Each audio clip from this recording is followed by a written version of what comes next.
Good evening. Tonight we're going to have some food for thought. And I just got done watching the first part here of the hearings on January 6th, assault on the Capitol. And I think I had stated that before in my other videos. In 2016, when Donald Trump was working on getting the primary nomination, or the nomination from the Republican Party, he kept emphasizing in his speeches that the determining factor of winning the election for presidency in 2016 were Supreme Court justices. Because the President of the United States basically selects them,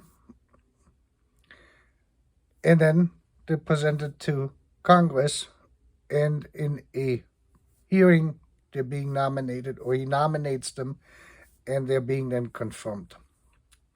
So with that, the president has actually the discretion to decide of which judge is going to be nominated for that position, and usually Congress or the Senate goes along with it in the hearing, confirmation hearings, and they confirm them. Usually there's, some forwards, some backwards. So it doesn't look too much of how should I say this, as a setup, as a pre-arranged thing in these hearings are more or less just blah, blah, In the end, this is basically what it is. So if it boils down to this, if it is an acceptable person to the nomination committee or to the confirmation committee, then that person gets usually confirmed as Supreme Court Justice. And as we know, he appointed 4, and with the one who passed away in 2015, and McConnell refusing to bring this to the docket, to have a hearing or a confirmation hearing on the nominee from Obama, that was basically pushed over into the Republican presidency. For this, if you're not in the United States, you have to understand one thing is that the Supreme Court here is the third leg we're standing on, and it has the final say in a lot of decisions and laws which are being enacted, whether they're constitutional or not. That is your last resort to keep everything in check and balance. Now, with a court with primarily religious judges, or judges who have a religious background or belief system, the likelihood, so the reasoning by the religious people, was that they would more be guided, besides law, also by their conscience, Christian conscience primarily. And that would kind of guide the country more towards a Christian nation, which this has never really been that way, but that's how they're looking at it, or that's what they wanted. And Mitch McConnell ran on this some 30 years or 40 years ago when he became a senator. That was his goal, to change the institution of the Supreme Court into a Supreme Court dominated by judges which have a firm religious belief. And okay, you can argue about it. That's not the point. And Trump exploited this. He understood this because as the PR guy he is, he understood this on how to play this, and he won the primary election. He got the primary nomination, the primaries, and he became the Republican nominee because he told the religious right, and when McConnell gives me the list, I will pick the judge, and I will make sure we're going to get that judge in. So the religious right had an unbelievable incentive to vote for Trump. And every religious person in this country basically voted for Trump in 2016 because the Clintons were just out. That was too far out. With Bill Clinton having been impeached, with the whole thing in the Oval Office, having oral sex there, and then Hillary is not one of their most favorite people to begin with. So they were out, basically. They would not vote for this. They didn't like Trump either, but it was the lesser evil. And it would give them the opportunity to fill these 4 seats which were coming up, which they knew with judges with religious background. That was basically the starting point of everything what transpired. And then Trump chose Pence as a running mate, and Pence is a Christian person. He makes no bones about it. He's a religious, what we consider the religious right here in America, and he's very popular in those circles. And he was the governor of Indiana, and that was something acceptable. Now, Trump, on the other hand, has been married 3 times. He has children with all of them, and so his morals and marriages and everything else does not fit with the traditional religious right belief system, not just the religious right, but religious people in general. There's a lot of African Americans who feel that way, with religious principles, a lot of Catholics, a lot of Protestants, basically all across. So they all voted in 2016 for Trump. And he got it done. He presented the judges, or he nominated the judges. Mitch McConnell won it. And with that, Trump basically signed his own, I wouldn't say death certificate, but it was basically the end of his presidency. If he would have pushed out or left 2 of these seats, for instance, not nominated, if he would have nominated only 2 and he would have taken more time out, he probably would have gotten reelected. But the religious right, or the religious groups, whether they were middle or right or even a little bit left, they were basically at this point done. And tonight with Trump, and with that, the hearings tonight, which started on the Capitol assault, what they call it, it was clear to me by looking at the non-published videos of the storming of the thing and what Trump said, that Trump knew that he had lost because Pence basically had cost him the election. So the election fraud, which he said, you can't really go out as a president and say the religious right stole the election from us because they voted for Biden or they didn't vote.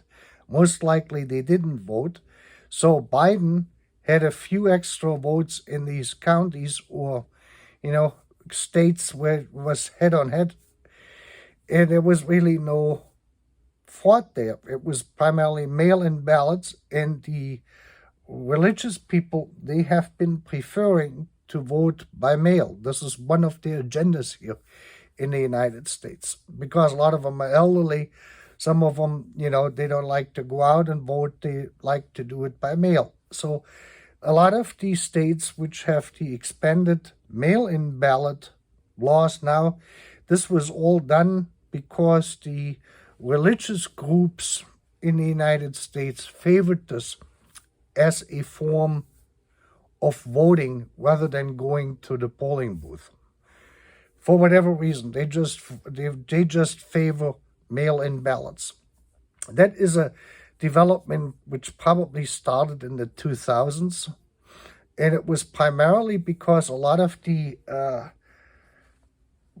larger portion of this religious group or the religious people, believers, are probably elderly to begin with, So for them, it becomes a bigger hassle to go out and vote and this, that, and the other thing, especially when you live in rural areas or remote areas or in other areas, where you have a long line and you get old, you don't want to wait that long. On top of this, in 2020, we still were more or less in a lockdown because of the COVID virus. So that created even more mail-in ballots than the normal mail-in ballots which are coming in. And the form of mail-in ballots or mail-in voting is becoming more and more popular. But basically, on that January 6th now, on that fateful day, where this all transpired, and you can see this is that Trump was telling Pence basically to do the right thing, not to certify it. The vote, because it was fraud, that was the playbook. And Pence, of course, as the man he is, did not listen to that, what he was telling him, because he feels more obliged to the oath and to his voter base, which is the religious group, which is the group which either didn't vote, and probably some of them voted for Biden. And that's how basically Trump lost the election. I'm not blaming the religious right, but they had no incentive for voting for Trump a second term.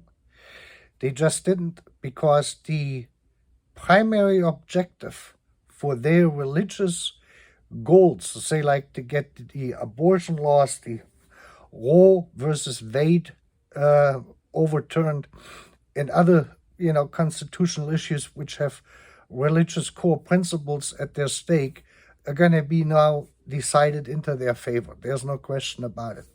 We will see this here in the next few weeks when Roe versus Wade is going to be overturned. That I'm pretty sure is going to come. And so there was no incentive of voting for Trump. And so he lost the election. Now, Pence, on the other hand, had an obligation to his voter base and to his oath. So he goes ahead and trying to recertify this, and the mob goes hog wild in there. And of course, primarily those people, just from looking at the crowd, these are not your choir boys who went there. This is not your Sunday Bible study group who visits Washington, D.C., of what was storming the Capitol there. That is as clear as anything. So this is kind of now the hardcore, I wouldn't call them atheists or agnostics, but that is sure a group which is not closely aligned with the religious groups and, the religious right in this country. So we're going through a very, very difficult three-way split here. And this is becoming clearer and clearer. On one hand, you have the left-wing people, the liberals basically, which are maybe a little bit religious or not religious at all. Then you have this group, which is the Trump fanatics basically, which are probably to a certain extent the same here too, more to the right, but not very much religious or even going into agnostic atheists. And then you have the religious right or the religious groups, which predominantly only vote for this wherever they think they're going to get the best deal out of it from the two candidates which wind up running for president. If they can influence the primaries, then they pre-select this.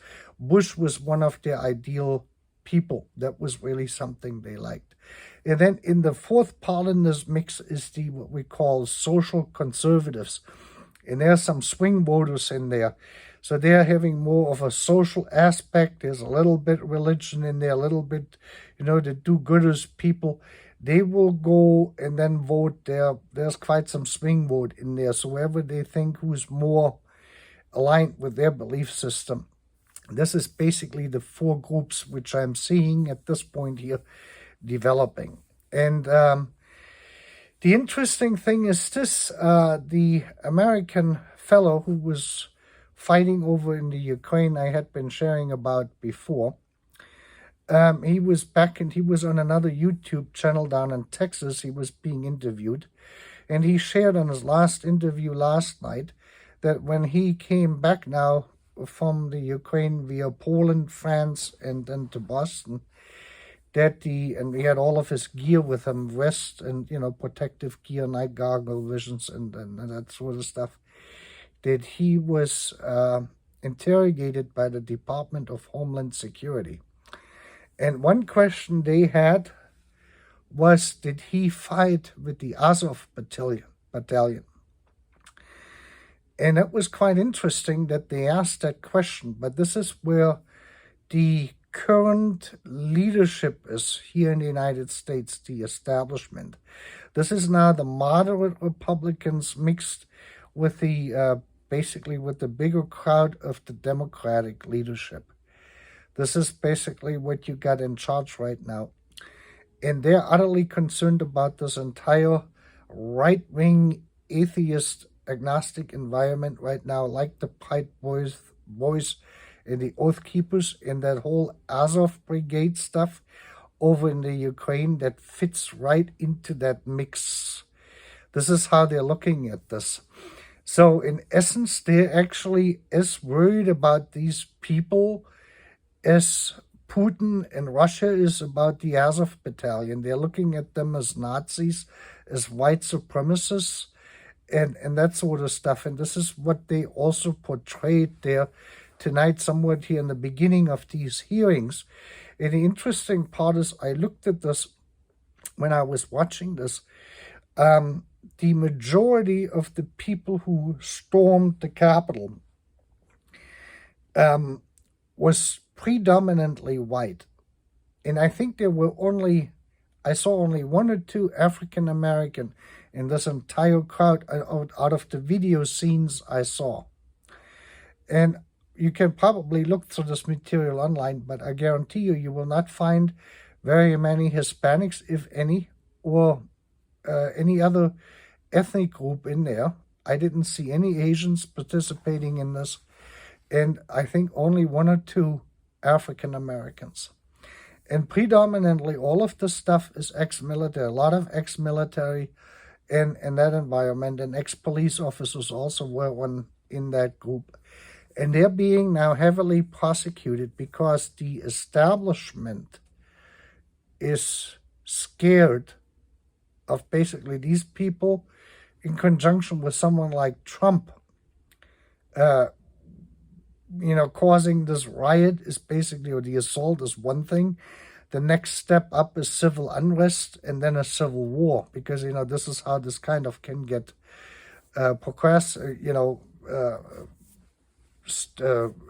increased or in intensity, escalated.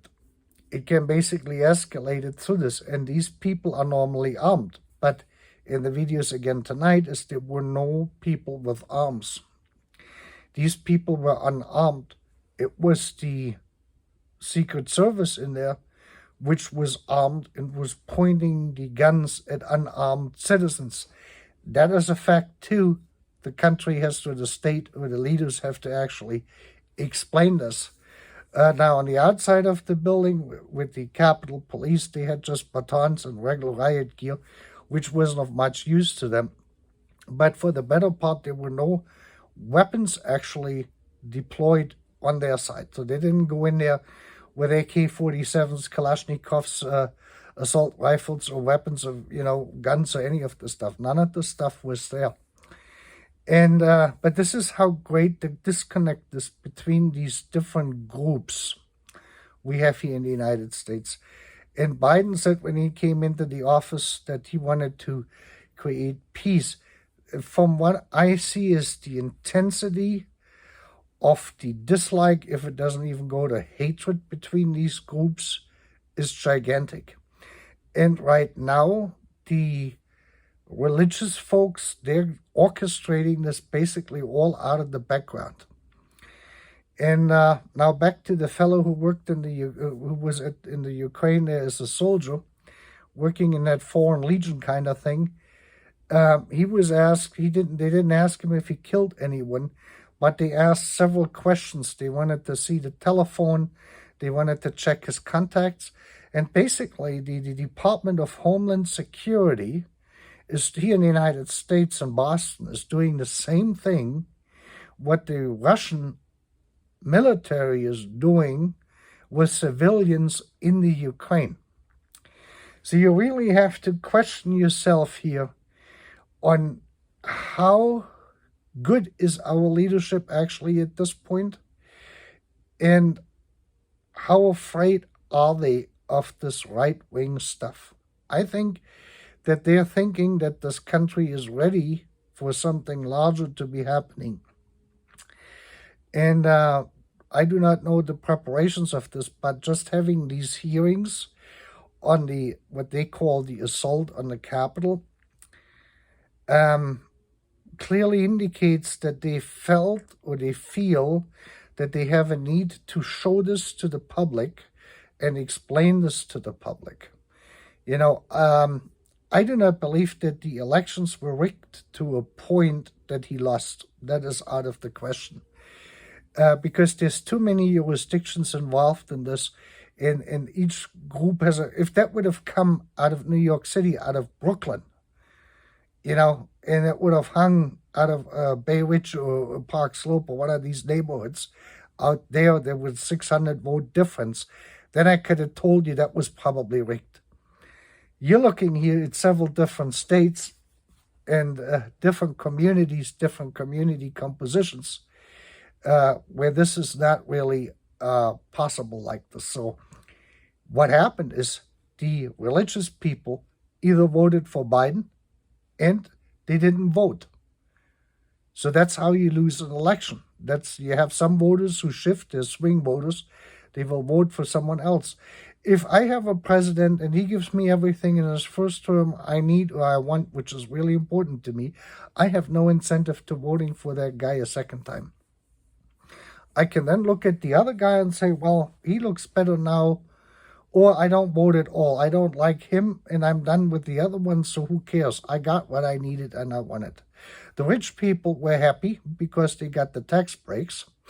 The people who were anti-Chinese imports, they were happy because they got their 10% duties or 25% duties on Chinese stuff, steel and aluminum, and this, that, and the other thing. So they're all happy. That is primarily the union guys. He pleased with this. So he gave away too much candy in the first term. And that basically cost him the election. That's how I look at this stuff. And we will see the timing now for these hearings beginning in June, on June 6th, is not quite a coincidence, because we're gearing up now for the primaries in the Republican Party, and then the Democrats really don't have a primary coming up because they're going to renominate Biden, so he can run for a second term, unless the election is going to go so bad in November, that that they're going to, say we're going to be better off without Biden, and then he's going to get out of it. Now the nomination for presidency in either party is going to be in 2024. And so we're like 2 years away from the nomination process. But now is the time where the committees, potential presidential candidates exploring, they set up exploring committees to see if they have a chance. They're doing research. They're going to do telemarketing kind of, calls, and they ask potential Republican voters, would you vote for this guy or that guy, and that sort of stuff. They do that usually by telephone to ask to see if there's any chances, and then they're going to start raising funds. And they usually do this 2 years before. So I do not know what Trump is going to do. We will see if he's going to run again.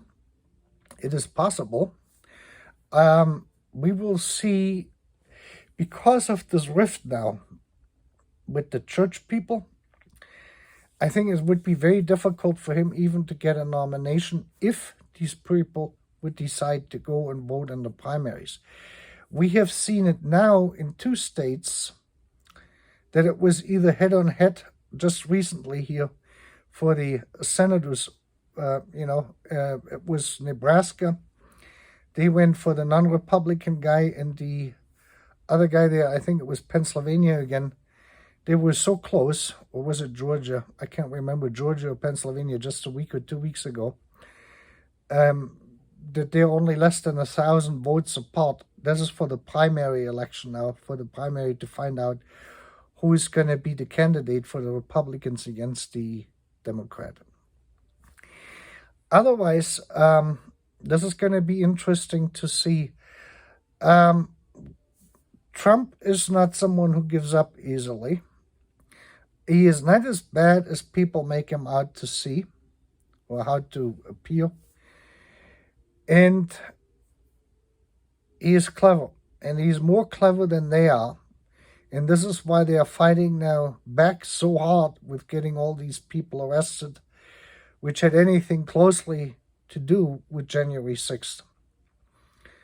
And just to dissuade people, to get people away from Trump, to make Trump be like a hot potato, basically. That is the political establishment is basically fighting back on that level.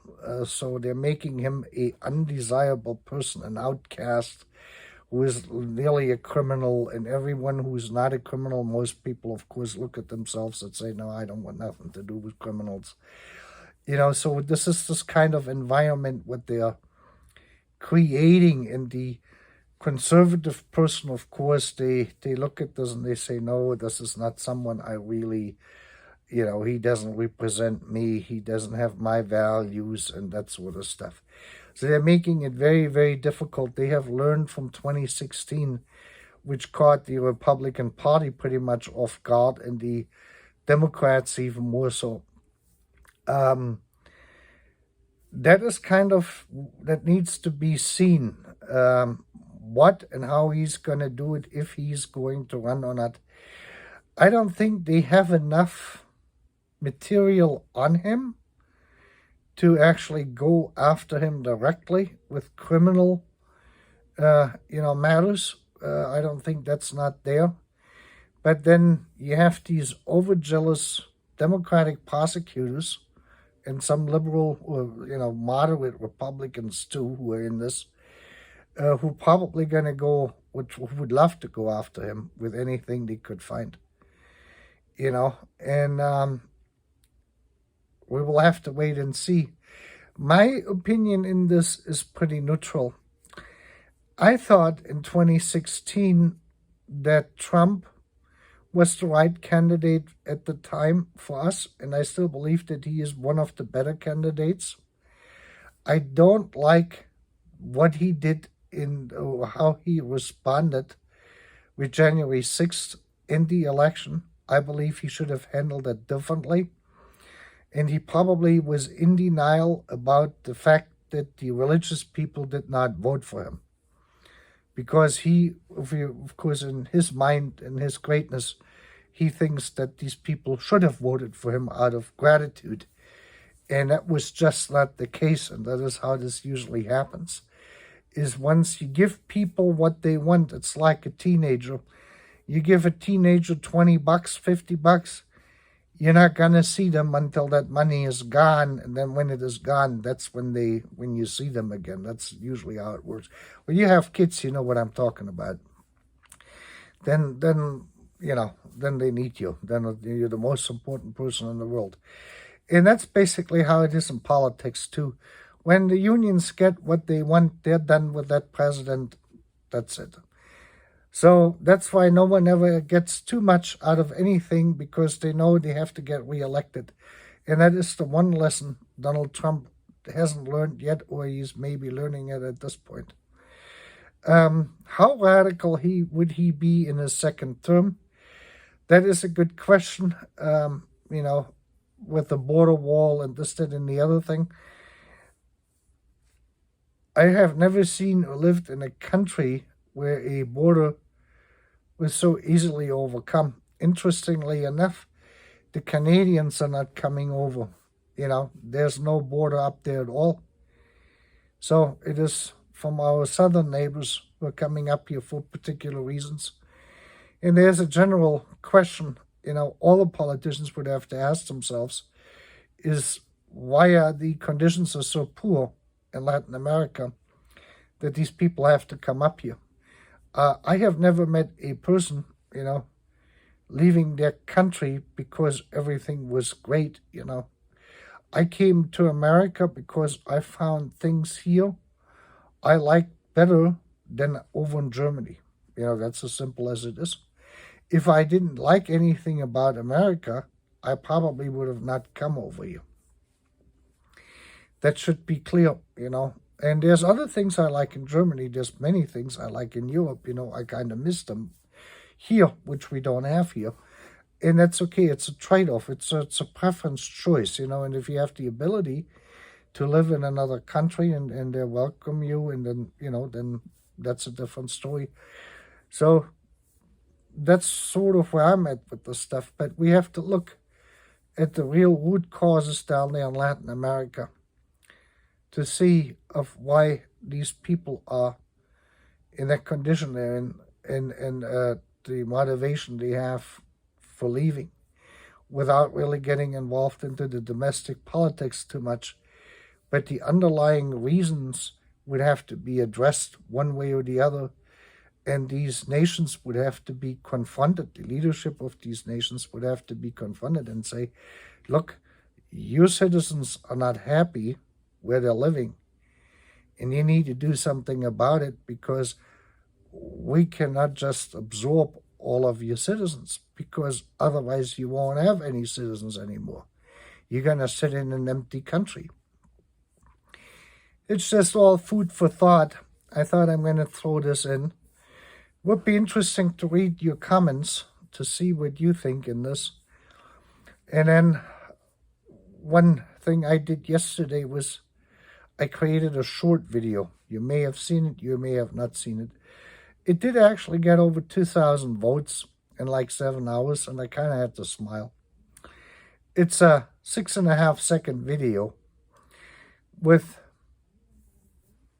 it's flat, it's really flat, but it is what people want. It is, they need that short, distractive entertainment. So I put one out. And interestingly enough, as long as it was in the feed from YouTube under their shorts, it got views. Then that's the algorithms of YouTube. Then it kicked out right at 2,000. And I made it to 33 likes and 2 dislikes. And we will see if it's going to pick up again or not. But you can see how the algorithm control it. You get an X amount of hours in the feed. And if your exposure gets a lot of likes, you stay longer in it. And as longer you stay in it, the more views you get. The more views you get, the more likes you possibly get. So it builds itself up, and then you reach a cap and they drop you off. Anyway, I would think maybe by Sunday we have another update on the Ukraine, and we will see how our guys are doing over there. I feel a little bit embarrassed about the weapons deliveries, especially from Germany, of what they're saying and the tactics they're using to push it out. It's like they're waiting for the war to end, that Russia, which is not supposed to be winning, wins, and yet they have not delivered any weapons, but yeah, they promised it. It is insane if you ask me. These people are in desperate need of getting the right equipment they need, and there's no question about it. And it is on a humanitarian level almost another Holocaust on the Ukrainian people by not giving them what they actually need. That is my personal opinion. If you're concerned about standing on the right side of the history, I think this might be a better time now than it was in 1914, when they were trying to figure out if they're going to be on the right side or not. At this point, the tables are pretty clear in this. I personally have nothing against Russia. or Russians, not at all. That they started this war, even with all the preparations, after having been through, with the Soviet Union in the Cold War, came somewhat as a surprise. But then on the other hand, is if they're undoing everything what they did in the Soviet Union, then the war would be a normal outcome. If they're doing the opposite of what the Soviet Union did because they don't want anything to do with the Soviet Union anymore, they're trying to get rid of the Soviet Union, you will have a war. And that's what we're basically looking at. We will talk about this because probably on Sunday, it is partially in what Putin said today in an interview or in the media about the history of the Ukraine and how it came about with the Bolsheviki revolution in 1917 and that sort of stuff, and how Russia is trying to free itself from the whole Leninist Bolsheviki history they have. And the natural outcome of this basically is part of the war, and of course the return of the property or the territory basically to pre-17, before the Bolsheviki got into power with Lenin. That we will talk about and look at this on Sunday. Otherwise, you have a great night, and we will see you.